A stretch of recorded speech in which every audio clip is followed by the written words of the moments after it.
Hello friends, my name is JJ, and the other day I was out shopping at my favorite tabletop game slash Funko Pop store in the Greater Vancouver Regional District, TNN Games in fabulous New Westminster, where I came across this delightful game, Epic Spell Wars of the Battle Wizards, Hijinks at Hell High. It is a very goofy and grotesque card game where you battle your friends by building crazy magic spells. It has this very cool cartoon art style that is very over the top and gross out, which I really like, though I can understand might not be for everyone. But the main thing that won me over about Epic Spell Wizards whatever is just that it has this very narrowly particular theme, which is the American high school. Longtime viewers will know that my imagination tends to be really stimulated by stuff like this because there is nothing I like more than things that are really dense with cultural references to deconstruct. And this game, which contains over 100 distinctive cards, each making reference to some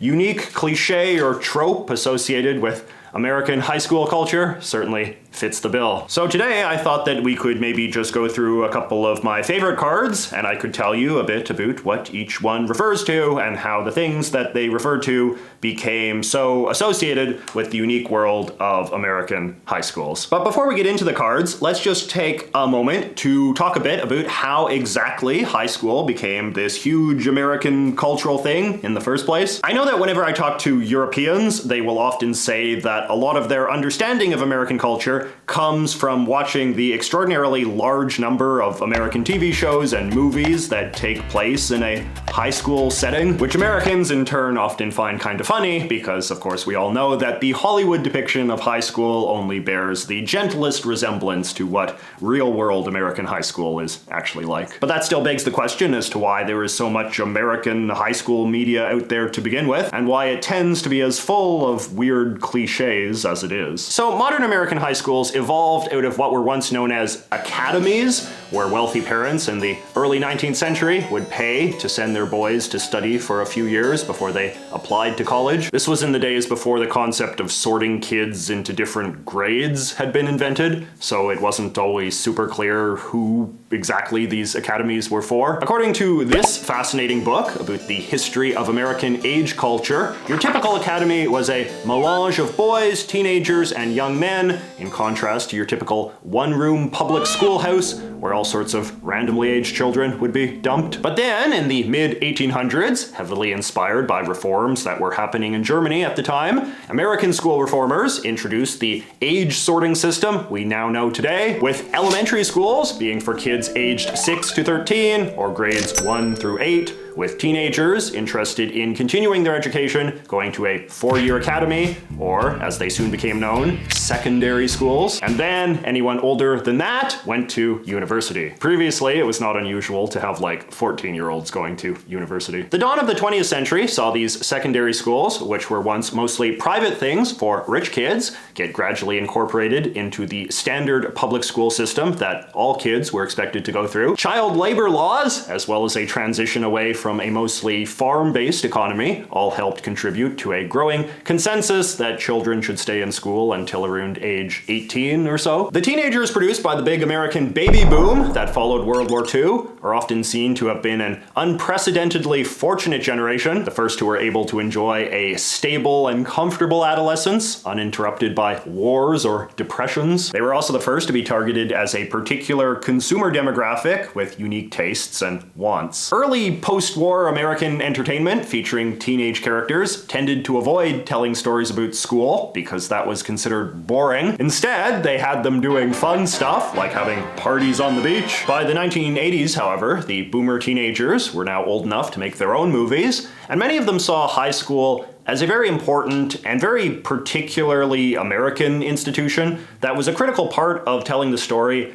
of what it was like to grow up in the modern United States. Sometimes this was done for laughs, with movies like Porky's or Fast Times at Ridgemont High, depicting high school as this ridiculously awkward place full of horny idiots. And sometimes the portrayal was more thoughtful, with the movies of John Hughes in particular being widely celebrated for using high school as a metaphor through which some of the deeper tensions in American society could be explored, particularly class. The late 80s and early 90s similarly saw growing interest in teenager-centered TV shows that took place in a high school setting. These could either be mostly serious, like Canada's own Degrassi High, or more goofy and lighthearted, like Saved by the Bell. It's worth noting that a lot of these depictions of high school tended to be rather anachronistic and dated, however, as they were often the products of men in their 30s trying to recreate memories of what their lives were like 20 years ago. So you have like kids wearing modern fashions but still hanging out at the ice cream parlor. As high school themed entertainment became a more common part of American life, it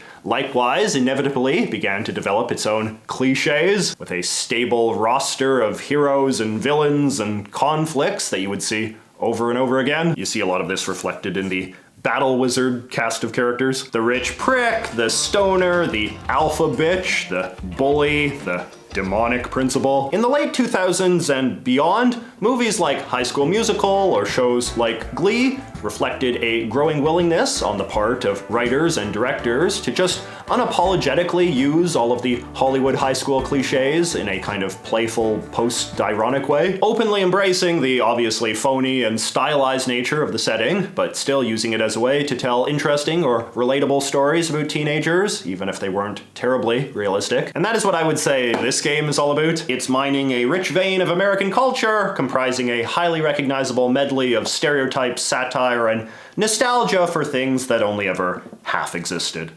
Alright, so let us take a look at some of these cards. There are a lot, and while I would love to analyze each and every one with you, I wasted too much time on that intro, so let's get to it. So as you saw, a lot of the game's character cards involve stereotypical depictions of members of various teenage cliques, with the existence of cliquish subcultures, of course, now being taken to be one of the defining characteristics of the high school experience. This grotesque fellow embodies high school jock culture, but more specifically football culture, with football being by quite a large margin America's most popular high school sport. According to the National Federation of High Schools, nearly 70% of all American high schools have a football team of some sort, and in any given year, America is home to over 1 million high school football players. Now, a character like this obviously plays into the stereotype that all football players are violent, muscle-bound ogres, but what's interesting is that when you study the history of high school football, it is less of an example of jock culture infiltrating the schools from outside than something that explicitly grew out of them. American-style football is a modified version of British rugby that basically originated in late 19th century universities in the United States and Canada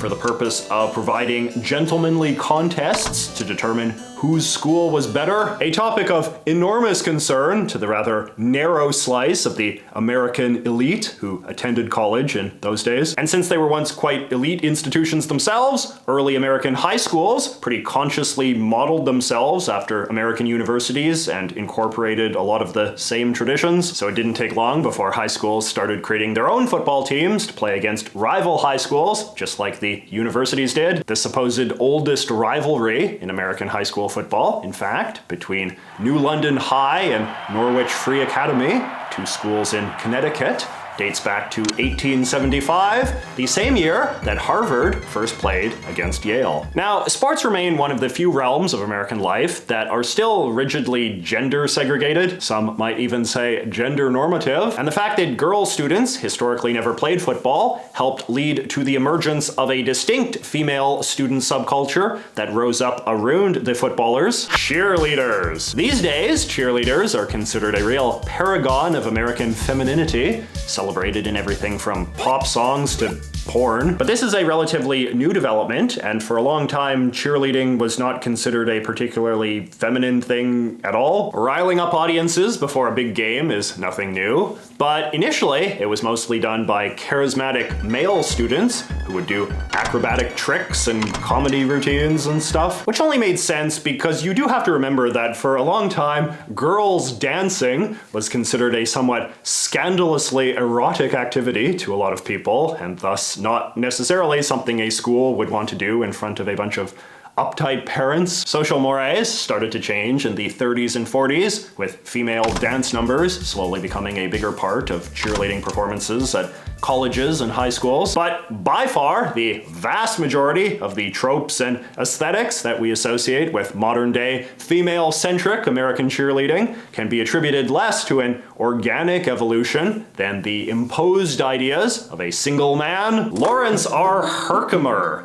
a former male cheerleader from Southern Methodist University, who in 1948 founded the National Cheerleaders Association. Old Man Herky's organization is a good example of something being in the right place at the right time. At precisely the moment that girls were starting to get more interested in cheerleading, the NCA was there to offer training camps and dance moves and uniforms. Basically, every single cliche that is now ubiquitous with American cheerleading, from the pleated skirts to the pom-poms to jumping like this, was dreamed up by Mr. Herkimer, who the New York Times recently mourned as simply Mr. Cheerleader. All right, so here is another character that I thought was kind of funny. Advisor Adderall, who you can see is so tweaked out that his brain has jumped out of his head. Adderall is a mass-market prescription amphetamine introduced in 1996 that has risen to become a hugely popular drug among American high schoolers because of the way it is said to help kids with attention problems stay focused on their schoolwork. It is not a coincidence that the first three letters of Adderall are ADD. The joke of this character is that he is some sort of student counselor type who is pushing pills like a crazy man, which is an allusion to something that has actually become a pretty serious topic of conversation in American high school culture these days. Using amphetamines to treat behavior problems among students is very common in the US and Canada, in a way it is not common in other countries. In theory, this is because in other countries, the teenagers don't have the same sort of attention problems as they do here, but that conclusion has always invited skepticism as to whether or not the real problem is just that we have too many overzealous school administrators, like our friend over here, who are too quick to diagnose attention problems in students,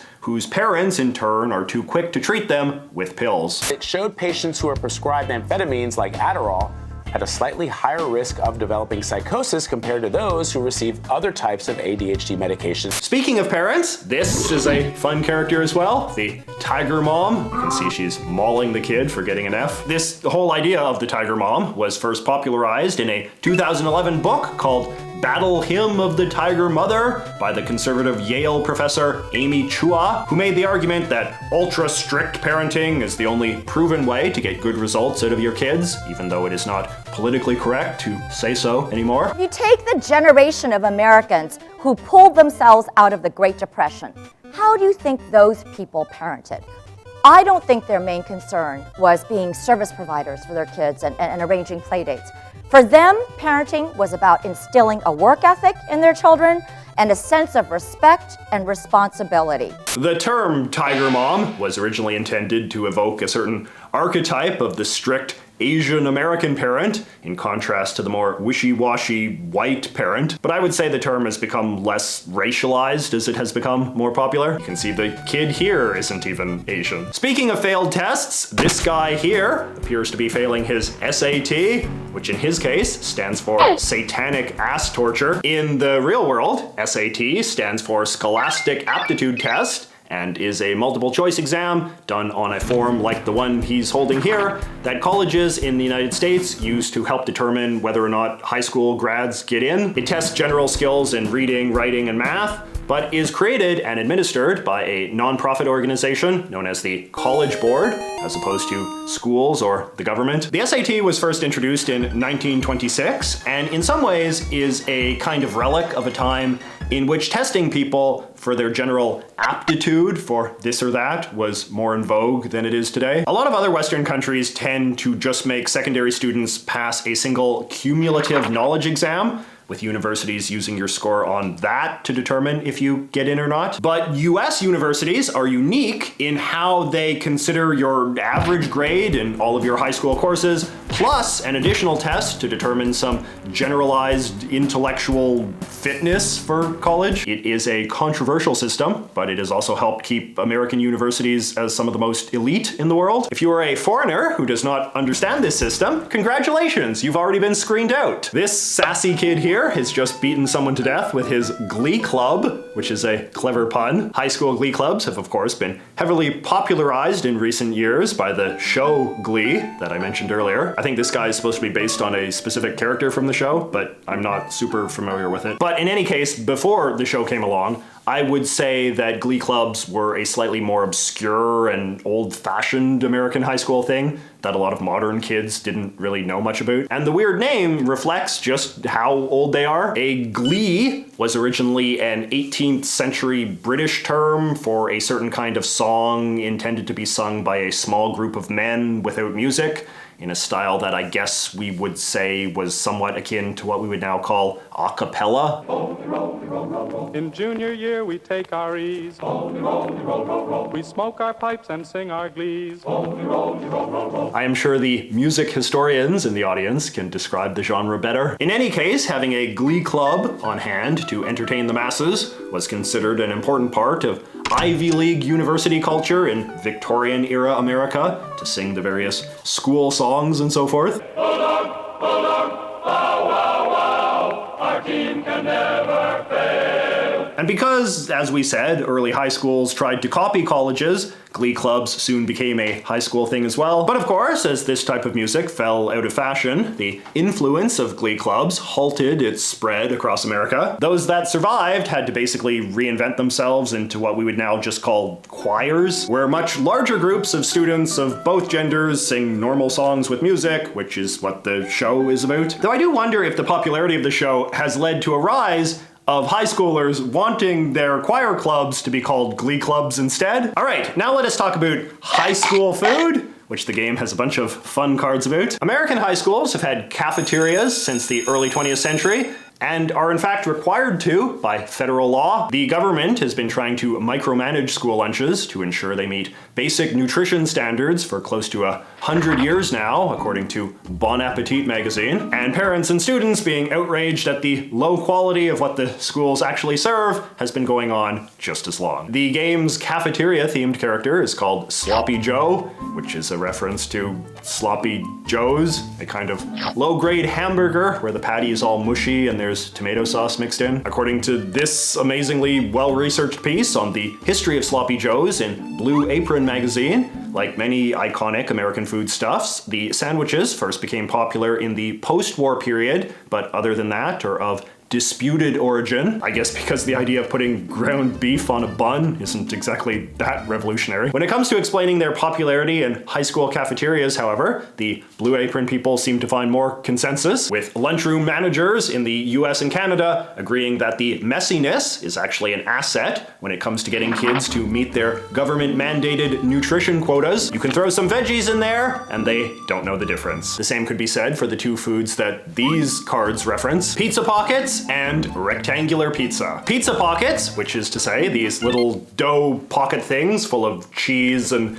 meat and sauce, first became a mass market product in the 1980s, thanks to what sounds like two simultaneous origin stories: an Italian man from Winnipeg who created the Pillsbury line, and two Iranian brothers from California who created the Nestle line. I would be curious if eating this kind versus this kind is any sort of US-Canadian cultural divider. Rectangular pizza apparently traces its origins to a cafeteria cookbook released by the US government in 1988, according to another very in-depth report from Bon Appetit magazine. As the card suggests, kids have never been especially fond of this particular take on pizza, and often say it tastes like cardboard. But if the amount of online recipes are any indication, students also tend to develop a powerful nostalgic longing for its distinctive taste after they leave school. This card is the yearbook of the damned. Have a bitchin' summer, see you in hell, he says. High school yearbooks are yet another 19th century college tradition. tradition that eventually trickled down. Back in the days when only a small number of elite Americans would attend university,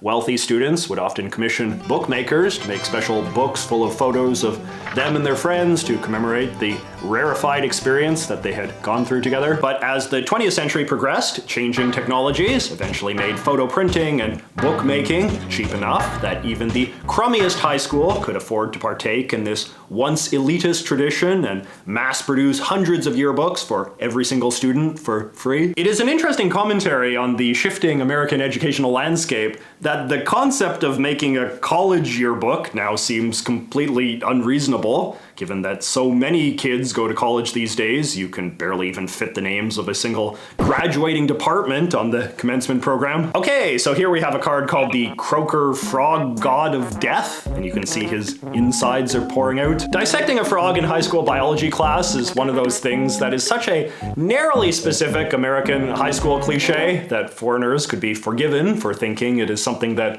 Hollywood dreamed up. But no, it has been a real thing since at least the 1920s, and from what I can tell, continues to be a common practice at high schools across the US and Canada to this day. In fact, it is big business. Check out this high school frog distributor based in Quebec, where you can buy a bucket of 100 dissection-ready frogs for just $499. Dissection is a useful way to learn about biology, but near as I can tell, the reason why we dissect frogs specifically is just because they are a relatively complex organism that can be found in quite abundant numbers across this continent. Some people on the pro-frog dissection side will even argue that companies like ProLab Scientific are doing us all a favor by killing so many of them, because in some places frogs are an invasive species that ruin the crops or whatever. I say the pro-frog dissection side because this has become a somewhat polarizing issue in recent years. Our friends at PETA have been waging a campaign to end the practice of high school frog dissections for a while now, and many modern high schools will allow you to opt out of dissection class if you find it inhumane. They even have digital frog dissections you can do now to avoid the ethical dilemmas. Though at that point, why don't you just dissect a digital human? All right, now lastly, I want you guys to help me out with a card I do not completely understand. One thing I really like about this game is that it has a good mix of old and new references. So in addition to references to classic things like Sloppy Joes, there are also more contemporary callouts to things like weebs or memes. But this card I do not quite understand. The character is called Zakaton, Mechanical Muscle Mage, and seems to consist of a mix of references to like tech stuff and weightlifting. I asked a bunch of my friends about it and no one really got it, but that is probably because we are all too old, and this alludes to some mix of unique subcultures that have arisen in high schools since I graduated, which was when? Exactly 20 years ago? Dang, I gotta get to the reunion.